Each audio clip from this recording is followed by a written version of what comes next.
911 dispatchers of Reddit. What is a seemingly dumb call you got which turned out to be serious? Not a dispatcher.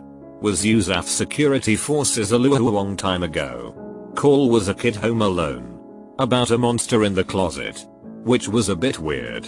Because the kid seemed a bit old for that. Holy F. There's a snake in the closet that's gotta be at least 150 pounds. Promptly close closet door. Nope, right the F on out of that. Kid in hand. Called animal control. Called parent. Parent arrives first. Indicates they don't even own a snake. Let alone a people-sized snake. All parties agree monster in closet was accurate enough description of event. Not the same, but when my little brother was about 5 he was freaking out about a monitor under his bed. The parents were useless lazy idiots and refused to go up despite him being obviously terrified. So I went up. I am 9 years older than him. And sure enough there was banging and noises coming from under his bed. He had a captain's bed, hollow underneath with 2 drawers but otherwise completely closed, and a huge Juna bug had managed to get under it and was making a ton of noise trying to find a way out. This happened again a month later with the cat. Got a call from Life Alert one time. Saying that one of their clients was stuck in her kitchen because her wheelchair got stuck on a cupboard. She wasn't in duress, just needed to get unstuck. Wasn't an urgent call and it was a busy night, so the road SGT had to pull a unit off the call twice due to more urgent calls. After he pulled the second unit he said he would go and help her while the other calls were being handled. When she arrived the caller's front door was open with just the screen door in place. It was a nice day for a breeze. She could see the caller from the screen door and tried to ask if there was a way to unlock the screen or if she would have to cut it to get in. The caller was not responsive to our SGT, so she called on the radio that we should have FDN route and that she was going to have to cut the screen door to make entry. When our SGT made it in, she found that the caller was sitting in her chair at the sink and was washing dishes. The caller appeared to have dropped a knife and cut into her ankle. She was unable to bend down to stop the bleeding and was on blood thinners. She did not make it. Goddamn. That's sad. Not dumb, but it was a seemingly minor, by the way it was portrayed to me.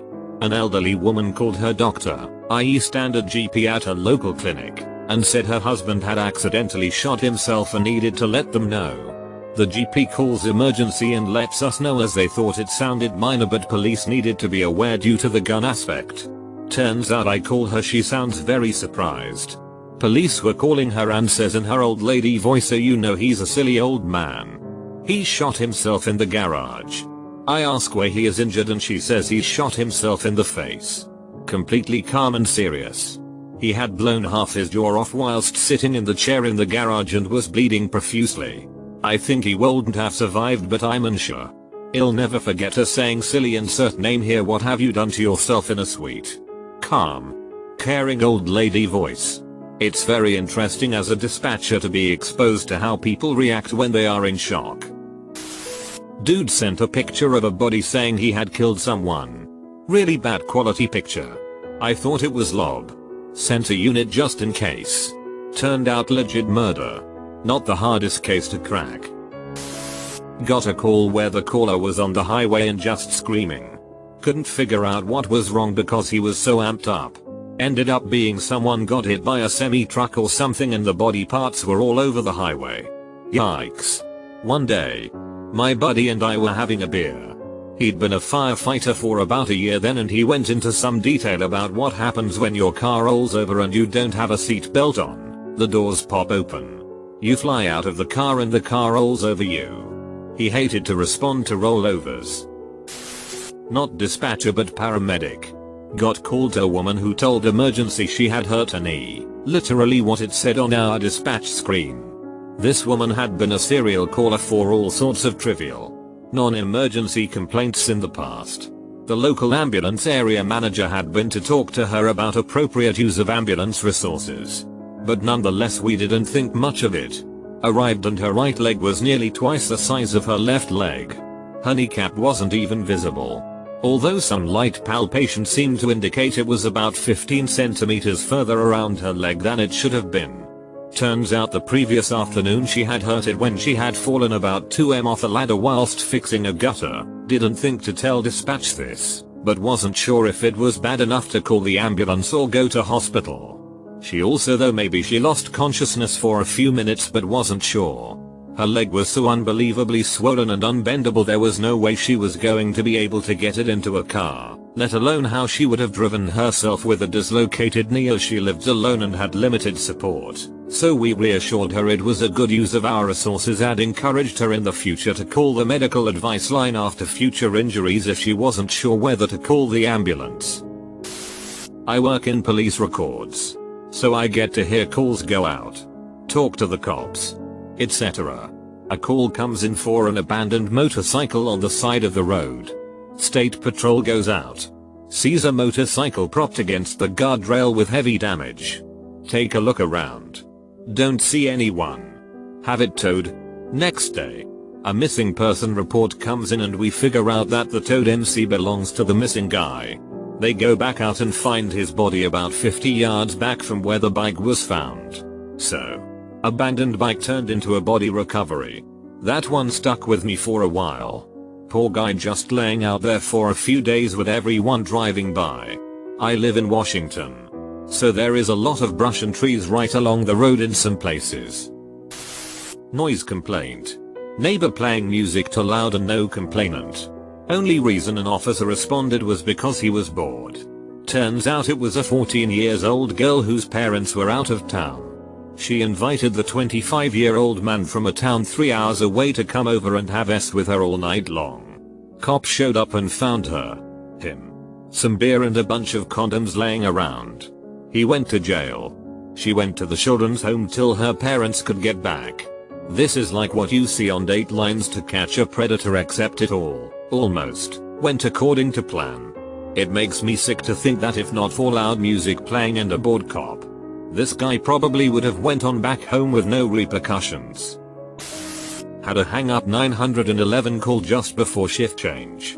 Flow procedure and call back.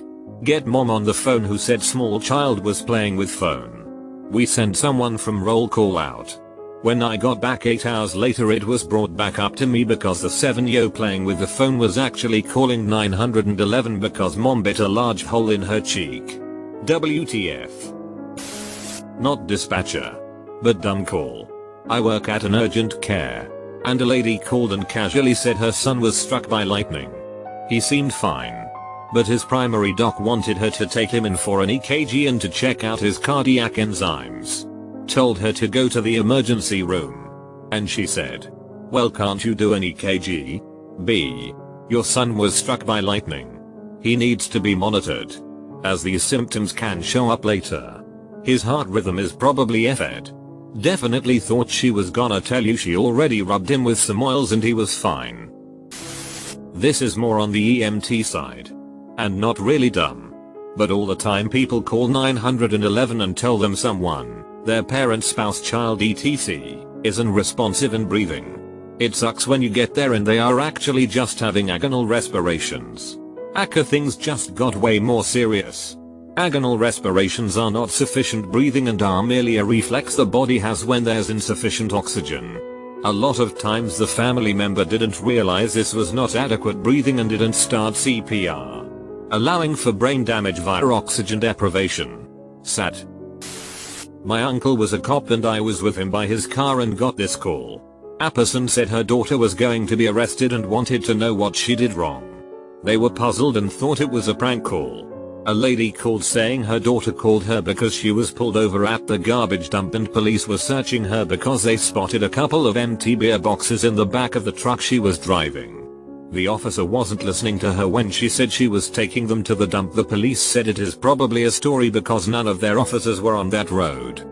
My uncle was out on patrol and saw another officer. He radioed and asked if there was anyone at the dump. He said he didn't know of any of the officers being there. My uncle responded to the scene and found a girl pulled over. My uncle stopped the scene to find out it was a fake cop. Probably doesn't fit dumb, but this guy called and told us he killed his entire family. None of us believed this could possibly true. Turns out he wasn't kidding. He sounded totally cool and collected when he called us too. Still haunts me. Nothing, just hanging out and oh yeah, I killed my entire family earlier WBU. Sometimes people call on 911 for non-threatening things and vice versa. So it doesn't surprise me when the first line is, "I don't know if this is an emergency or not." So while at work one of those comes in.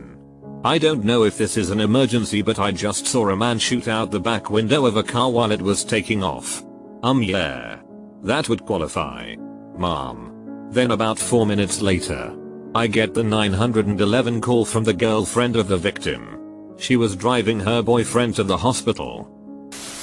A guy called saying people were living in his stairs. I totally thought he was insane. People were living in his stairs. That damn Potter kid. I feel like I need to hear more of this story. Caller called in on a roadside help phone. Started yelling about being kidnapped and trying to be killed out in the desert. Hung up. Eventually got units out there and sure enough he's hiding in the bushes. Duct taped and tied up in tire tracks nearby where he escaped from them. Said he had seen them driving by, which was why he had to hang up and hide. Never did find the kidnappers though. We all assumed it was a hoax from the initial call and disconnect. So we got a call from a couple a few years back that said they had ate edibles and thought they were gonna die and all that. Obviously we thought they were just anxious from the marijuana. It turned out when we got to their apartment that the marijuana they had gotten was laced and we had to rush them to the emergency room because when we got there they were passed out. So that's my story, Reddit. Not mine but my cousin. Got a call from a young woman went like this. Cousin.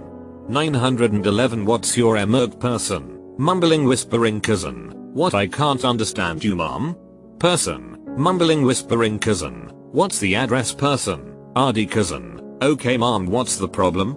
Person. Still whispering there's a giant man in my house cousin. Okay ma person. Screams bloody murder undefined. So the story behind this is that the young girl was home alone and the girl's parents were at work. A man saw the house and since there was no cars there he thought no one was home and broke in through the window. And as he was breaking in she hid under her bed and called the cops.